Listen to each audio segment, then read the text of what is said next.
Alright, for today's video, mag-unbox ako ng welding machine na nabili ko sa Buildmate.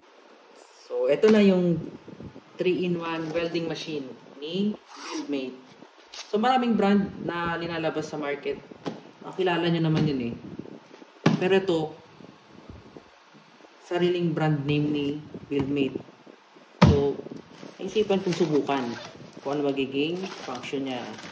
So, yan. 3-in-1 na siya. Merong stick welding, MIG welding, at yung TIG function. So, may tatlo kayong pagpipilian. So, yan ang ano niya, box. Ayan, no? MIG, stick, at yung TIG welding. So, ito ay gasless. Balik. Yan. Ito na rin yung sa welding mask. Tapos dalawang ito yung para sa MIG welding to eh. Kino-connect sa MIG welding. Next, ito yung para sa ito yun. Sana yun. Ayun. Para sa ito naman yung sa face mask, ay yung welding mask na kasama, libre. Yan. Labas ko muna lahat ng mga gamit. Tapos, ito, may kasama na siyang flux core wire na 0.8 mm. So, yan. Yan yung mga kasama sa package. So, ito naman, yan. Ito yung MIG welding. Yung sa MIG welding. Yan, maganda naman, no? Solid. Check naman natin yung ibang laman. Ayan. Meron ng kasamang wire brush. Tapos yung pang tik-tik nung mga wineldingan. Nalimutan ko tawag. Tapos, ito naman yung ayun. So, ito yung sa grounding cable niya. Ayan. Solid naman. Okay naman. Ayan. Or para sa ground. Ito na rin na, ito naman yung sa stick welding, MMA. Yan o. Ang solid naman.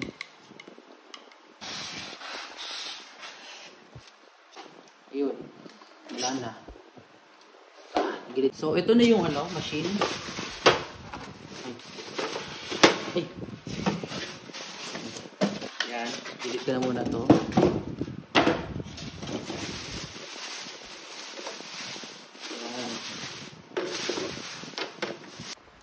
So, yan lang lahat ng kasamang accessories. Ngayon, testingin naman natin yung mga function, kung lahat ba working. Ito yung welding mask na kasama. Unahin ko muna tong MMA or stick welding function. By the way, nagamit ko na pala tong lahat ng accessories. Binalik ko lang ulit. Binaklas ko lang ulit para mapakita ko sa inyo, ma-demonstrate ko paano ikabit itong mga accessories or itong mga attachment. Dito pala sa machine, meron na ditong nakalagay na instruction kung saan yung location ng mga accessories, kung saan mo ilalagay. Kasi meron yung ditong 3 slot dito. Dahil stick welding yung gagamitin ko, ito yung susundin kong instruction. Ganito lang yan. Ayan. Meron itong ayan. Ipapasok nyo lang yan. Ikot. Para sa holder ng MMA. Tapos, para naman sa earth ground or yung ground Same lang din yung paglagay. Ipapasok lang din dito sa slot. Hanapin nyo kung saan nakalocate. Asan yung location niya. Ito, negative to. Papasok lang. Yan. Tapos ikot. Yan. Meron akong stick welding or MMA. MIG welding naman ang ilalagay ko. Pero bago yan, dapat ilagay ko muna tong flux core wire. Ito pala, ang size niya is 0.8 mm. Pwede nyo rin palitan ng 1.0. Depende sa paggagamitan nyo. MIG welding ang gagawin ko. Ang gagamitin ko pala. Ito, number 1. Ang una kong gagawin, after ko i-check, ilalagay ko muna tong wire. Madali lang naman tong ilagay. Yan, ikutin nyo lang. Threaded. Tapos may washer, spring. Yan. Hawakan nyo lang tong tip kasi baka tumalsik. Pasok nyo lang dyan. Ito pala. Taas na to. So, pasok nyo dyan. Yan. Hanggang sa lumabas tong flux wire dito sa dulo. Pwede nyo na to i-lock.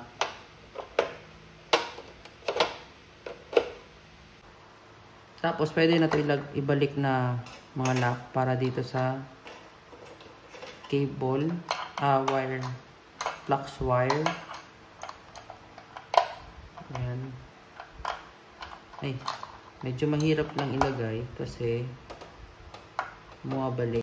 Yun. Sakto lang na tight, wag naman over tight. Baka ma-loose thread. Yan. Double check kung mahigpit na lahat. Tapos, ipapasok tong wire dun sa butas. Yan. Ganito lang. Yun. Pag na-shoot na, pwede na siya ikutin para mag-lock. Tapos ito naman yung sa switch or control. Meron lang din tong dalawang butas. Dito siya nakalagay.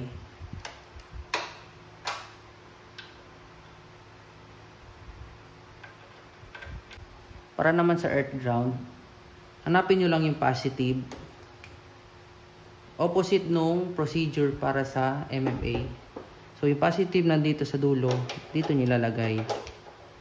Same lang din yung procedure. Pasok, sabay, ikot. Lock. Ayan na. So, meron na akong MIG welding.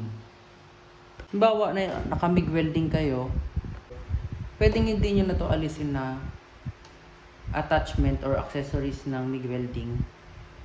Kasi, mai-stress pa yung wire. Ang gagawin nyo na lang itong stick welding or MMA, ilalagay nyo na lang. Itong earth ground, ililipat nyo lang dito sa negative. Ayan. Tapos itong electrode holder, ilalagay niya sa positive. Ayan.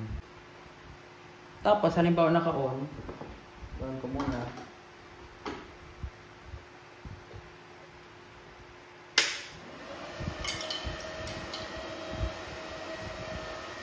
Ganito pala. Pag naka-on, naka-MIG welding kayo, ilalagay nyo lang sa stick. Ayan. Maka-stick welding na. Kung mag-MIG welding naman kayo, iset nyo lang sa MIG ulit. Ayan, MIG welding. Lipat nyo na lang tong earth ground. Tapos mag-add kayo ng electrode holder. Diba? Simple lang. Tapos iset nyo na lang kung ano yung gagamitin yung function. Meron ako ditong dalawang bakal, isang sheet metal. Tapos itong angle bar for demonstration lang. Ito pala yung mga pinagpraktisan ko to nung MIG welding. Tapos ito yung sa stick. Pero para mapakita ko ulit sa inyo, Tatry ko ulit. Meron ako ditong natitira pang stick welding. Susubukan ko kung maghanap pa. So, yan. So, safety first, gagamit ako nitong welding mask.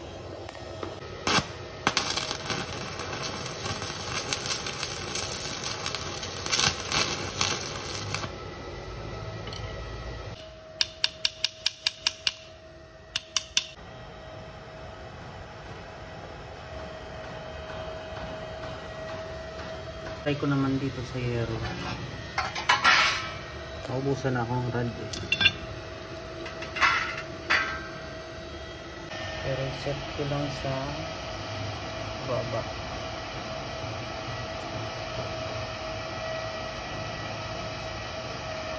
Thank you. Pwede na yan.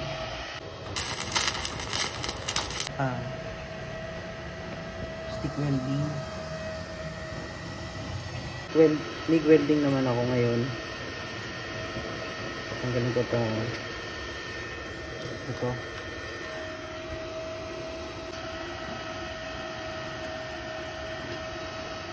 Switch lang ng electrode.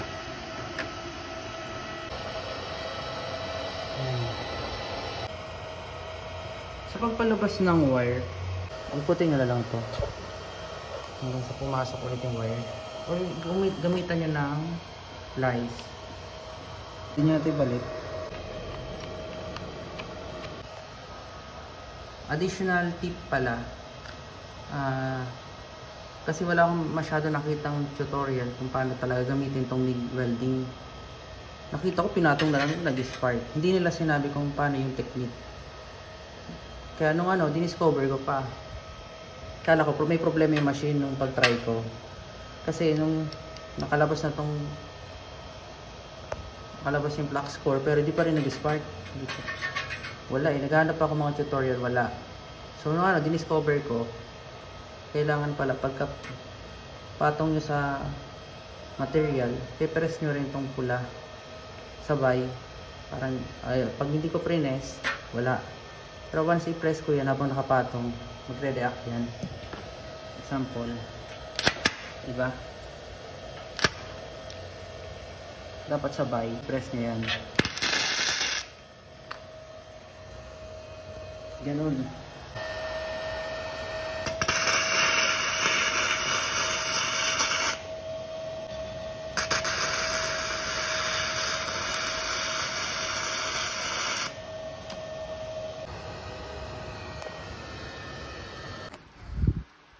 So guys, ito na pala, na-testing ko na. Okay naman yung MIG, tapos TIG function niya, working. Okay naman yung response nung holder, gumagana naman. Naka-encounter na ako ng problema dito. Natunaw ko, pero okay lang, napapalitan yan. So ayun guys, overall working tong unit na to. Na-testing ko na yung MIG, tapos yung MMA sa mababang settings, sa mataas na settings. Lahat naman gumana, except dun sa TIG, hindi ko pa natatry kasi wala akong nung accessory na pang TIG.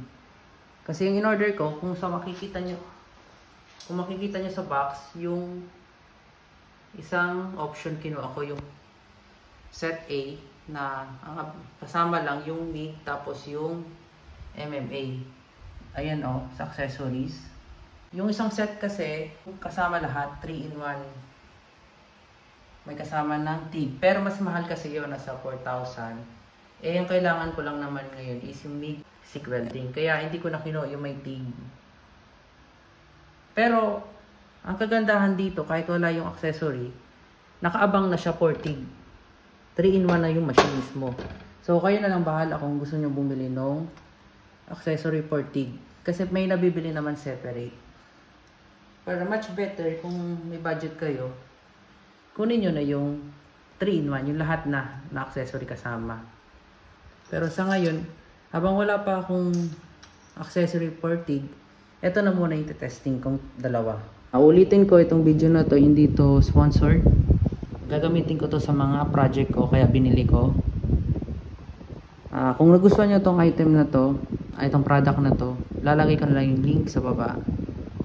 MIG welding by Buildmate. So dito ko na lang tatapusin tong video na to.